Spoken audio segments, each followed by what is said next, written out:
Hey, what's up YouTube? It's abluegolfball here today with another Pokemon TCG Online video, and today I have for you guys ranking my top 10 favorite Stage 1 Pokemon cards from the Black and White era.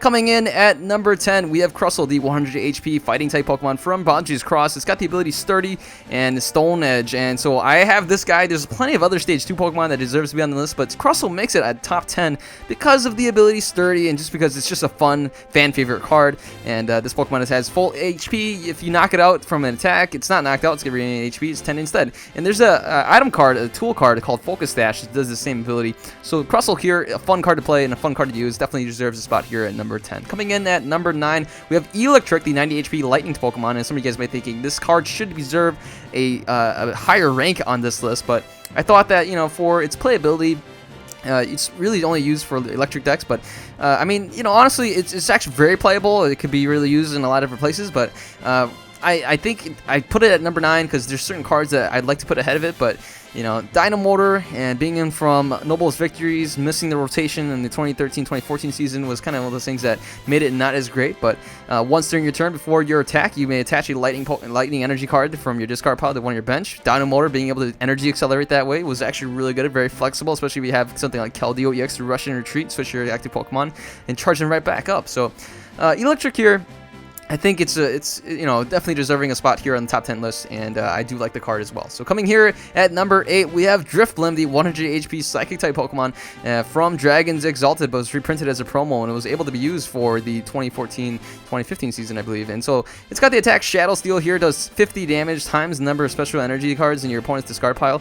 It really kind of the only attack that you do with it, especially with Dimension Valley. You can actually use Shadow Steel for no energy at all, and if you imagine being able to enhance hammer away couple energies, just 2 energies, 2 special energies, you can use a Shadow Steel for 1 energy or even 0 energy, hit for 100 damage, and that would be pretty impressive to do off of just 2 discarded special energy cards. So Drifblim here deserves a spot, being the flexibility and having it be a colorless attack works really well. We have here at number 7 Ninetales, the 90 HP fire type Pokemon from Dragons Exalted. It was reprinted as a promo, and so it was usable in the 2014-2015 season. We have the ability Bright Look. When you play this Pokemon from your hand, evolve on your Pokemon, you may switch your opponent's Pokemon from the bench to the active. And it was basically a Lysander effect, a guaranteed Lysander, or guaranteed catcher effect. And Bright Look was actually kind of ahead of time. You know, we saw this later on used on Genesect EX with Red Signal. So this kind of ability works on things that have the ancient trait, the Omega ancient trait, the same thing that Primal Groudon has. Since you won't be able to play Pokemon Catcher or Lysander it out, you can actually use Ninetales to do Bright Look, since that is an ability to bring him out. And the attack Hex Flame here is also really good, doing 50 damage for each special condition on your affecting and defending Pokemon. During the time when you still had Amoonguss for Sporize, you're actually able to poison and confuse your opponent with the ability playing it, and they can have Ninetales out here. Hit the Hex Flame, does actually 100 damage since there's 2 special conditions, plus 20, so that's 120. And then the poison damage carries on as well. The peak of this Ninetales worked really well with Silver Bangle, Verbank City Gym, and Hypnotoxic Laser. So those combinations here in one turn and an energy drop, you can actually hit for a total of 170, knocking out most EXs. It was most impressive, so I really like Ninetales, and that deserves the number 7 spot here at the Stage 1. And at number 6, we have Zoroark here, the 100 HP Darkness Pokemon. Now, again, I think Ninetales technically should deserve the number 6 spot, but I'm playing Zoroark here, placing him ahead of Ninetales simply because Brutal Bash and Dark Rush are good attacks, and hey, I am a Dark type lover, and Dark types are, I have a sweet spot for them in my heart. And so Zoroark here, being able to do Brutal Bash is always really good. Do the Wave Pokemon, especially we've seen more play of it with the inclusion of Skyfield. We have Brutal Bash doing 20 damage times the number of Darkness Pokemon you have in play, including Zoroark himself, so you can actually hit for a ton of damage, hitting for 180 with all Dark Pokemon on your bench and using Zoroark as the attacker. Dark Rush is also a pretty good attack. If you have 90 damage on Zoroark, you can hit Dark Rush for 180 as well, doing 20 damage times the number of damage counters on Zoroark. So that's always pretty nice too. And then we have number 5.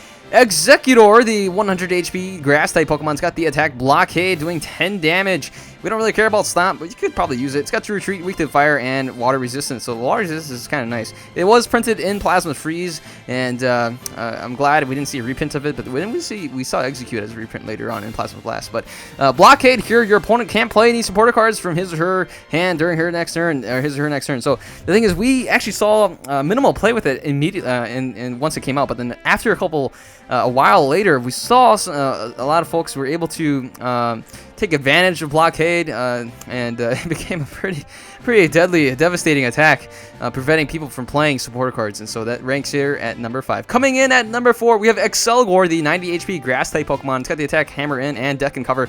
Deck and Cover was just an amazing attack. You can play this guy in conjunction with Mew EX, and Deck and Cover hits for 50. The defending Pokemon is not paralyzed and poisoned, and then shuffle this Pokemon and all the cards attached to it in your deck. So what you want to do is get, for example, back in the day, you have to go with Gothitelle. Nowadays, if you want to play Expanded, you can use Trevenant, and so locking your opponent from item cards, paralyzing and poisoning them. And then if you also have a Dusknoir, you can just move all that damage onto your opponent's bench Pokemon and keep them locked in the active spot. And then what you really want to do is combine it with Mew EX and just have Excelgor on the bench, have Mew EX, keep using Deck and Cover, playing a DCE, Deck and Cover, get the DCE, get the Mew EX again, and then just keep doing that over and over again. That was absolutely deadly.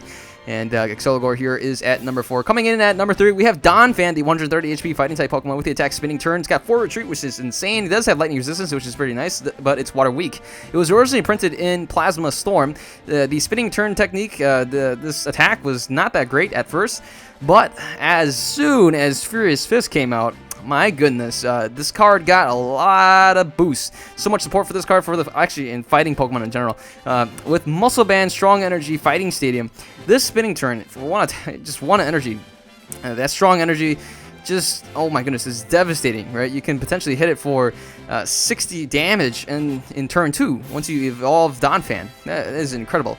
And hitting for 100 damage in a Spinning Turn and then hit and run. This card actually was able to compete with a lot of the top tier decks for a little while. It was able to compete, it was able to stick around, but eventually kind of fell out of favor, especially with Seismic Toad being able to hit for Quaking Punch and also being water weak. But still, Donphan was a great Stage 1 card, and I really like Donphan, and I do have Donphan deck in real life too, so here it is at number 3. Coming in at number 2 is Flareon. This is the 100 HP Fire-type Pokemon. It's got the attack Vengeance. It's only in Uncommon, originally printed in Plasma Freeze.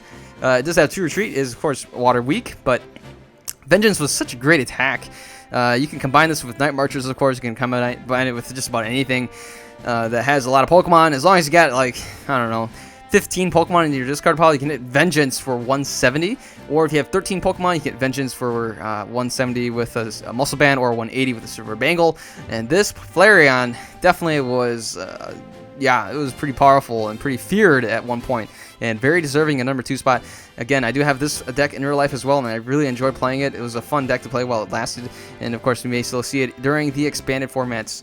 And Flareon here at number 2. Coming in at number 1 is, you guessed it, Garbodor, the 100 HP Psychic type Pokemon, originally printed in Dragons Exalted but reprinted in Plasma Freeze. And this guy here with Garbotoxin was the man to shut abilities down. Everybody feared Garbotoxin. Everybody feared playing against this guy that used abilities. If you're using abilities, you gotta be fearful of running into a Garbodor variant. Either it's with Seismitoad or with Eotol, things like that. But Garbotoxin, if this Pokemon has a Pokemon Tool card attached to it, each Pokemon in play in each player's hand and in each player's discard pile have no abilities. So there goes Keldeo EX, Darkrai EX, there goes Blastoise and Emboar, Inferno Fandango, all these guys that use abilities, can't use it anymore, Shaman EX, yada yada yada. Garbodor was a feared card. And we even saw some success up to the point of Nationals as well. You know, seeing it win U.S. Nationals in the Seismitoad deck that Jason Kloszinski piloted. And Garbodor is still a very feared card, and I appreciated the card for being as annoying as it is, but I'm also glad to see it go. So this is my top 10 list of Pokemon Stage 1 in the black and white era. So let me know what your list is, and hey, if you have your own list, post it in the comments below and I'll take a look at it. We'll have a good conversation and have this discussion. Thanks so much for watching the video. Give it a thumbs up if you like it, and subscribe if you have not. Hit that subscribe button below the video if you're a returning subscriber. Thanks so much for supporting this channel and being a part of this journey. And you know what, you guys take care, have a wonderful day. I'll see you guys later. Goodbye.